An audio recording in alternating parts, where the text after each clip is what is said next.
Hey, what's up everyone, and welcome to my Iron Fist episode 1 review. Before I get to it, I just want to mention one thing. In the first couple of episodes that I reviewed, I mentioned that I was going to make one long review where it was just going to be all the episodes in one as I watched them. So I was doing like a binge watch. I was reviewing each episode as I went along. And I got a little busy, and also I realized that if I did that, it would have been like a good hour and a half video, and I'm sure no one wants to watch that. So what I decided to do was I'm just going to break these up into just one episode each video, and post them up along throughout the day. So each hour will be a new review or a new episode review for the most part. So I want to get them all out in one day, so I'm not here for a week posting freaking reviews for Iron Fist. I'll get them all out of the way. If people care, they care. If they don't, they don't. So anyway, let's go on to episode 1 review. Oh, okay. I'm ready. I am ready. Look, I'm so ready. I even have my Punisher Daredevil shirt on from season 2 of Daredevil, okay? I am ready for some awesomeness from Marvel, of course. So the Netflix shows so far have been nothing short of fantastic in my opinion. Even Daredevil season 2, when it dragged, it was still really good for the most part. Punisher, best iteration of the Punisher ever on screen, and it was still really entertaining. All of it has been really entertaining. I really love these Netflix shows. I binge watch them. I usually finish them in 2 days. Well, there's a new one, Iron Fist.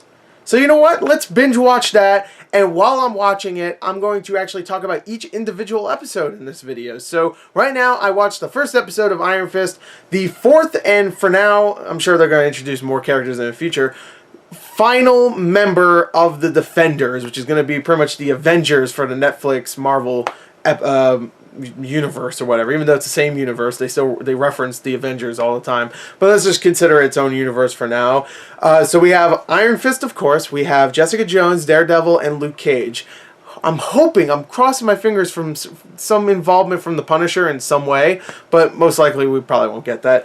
I'm sure some comic book fans will be like, yeah, you do, he helps them all the time, or someone's going to say like, of course he doesn't, he's a completely different thing, you know, so you have those people all the time. So I watched the first episode. It's been getting very, very bad reviews, but I was going in there headstrong, like, yeah, it's going to be at least tolerable. I hope it's tolerable. So I watched the first episode, and I can honestly say, while it's not amazing, at least it hasn't hooked me as easily as all the other ones have so far. It is not that bad. I thought it was okay. A little above average. Like, if I had to rate this episode, the first episode, I'd give it like a 6 out of 10. It had some decent moments. A little bit slow, I will admit. There's a lot of just moments where we follow Danny Rand, who is the main guy. He's Iron Fist, who, after 15 years of being away, decides to come back to his company because he was a rich kid. And no one believes it's him because everybody thought he died in a plane crash, but he actually survived the plane crash. His family didn't, but he did, and he was raised by monks and stuff, so now he's like a badass, and he has like some yellow iron fist, I don't know, whatever, it glows yellow, who knows, it doesn't matter. That's not the point of the show. The point is that we have to follow Danny as he walks around a lot, which is pretty much what he does in this first episode. He meets with a homeless guy, Big Al. By the way, I should say there probably will be spoilers in this. I'm going to try to keep it as vague as possible, but if you want to watch these episodes, then you should probably watch them first before you watch this video. But you know, we meet Big Al, his homeless friend, because he's homeless. He comes in, he has a scruffy beard. He's trying to meet up with his old friends who are the head of the company that Danny Rand used to belong to, because you know his father was the head of the company and then he's dead, so someone else took over.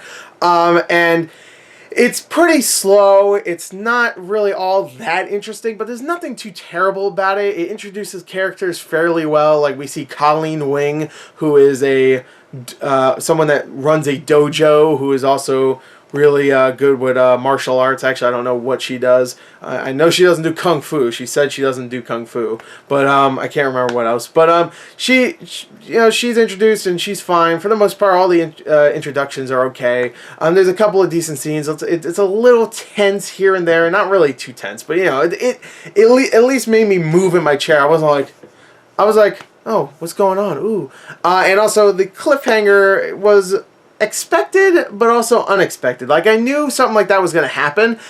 So I expected it, but I didn't expect it in this episode. I thought it would be like in episode 4 or 5 or something.